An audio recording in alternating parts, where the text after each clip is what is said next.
I want to talk about navigating test questions about punishment and reinforcement.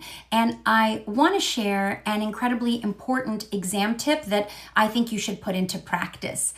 Because something that I've observed trips people up on mock exams is looking at punishment and reinforcement as the stimuli or topographically rather than looking at the effect the stimuli have on future behavior. What I mean is that it seems that folks decide if a scenario is describing reinforcement by looking at the stimulus that's being delivered or removed. So if what happens is something most of us would consider desirable or repetitive, well, then it must be reinforcement. And similarly, if it's something aversive, then it must be punishment. But this is not the right way to make that distinction regarding reinforcement and punishment.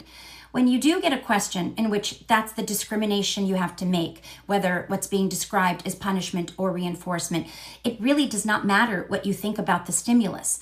It doesn't matter if it's the greatest or worst thing in the world. On exam scenarios, what you have to assess is what happens to future behavior. And if following a specific consequence, behavior decreases, then it's punishment, even if it's the most desirable consequence ever. Now remember that. Punishment is defined by its effect on behavior, not its topography. So a decrease in behavior points to punishment.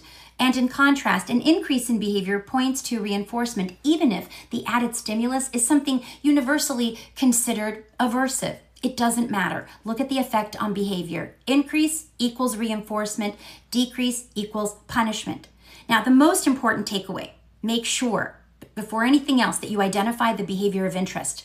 First, what is the behavior? Then what follows it? And then what happens to that behavior in the future? I hope that helps.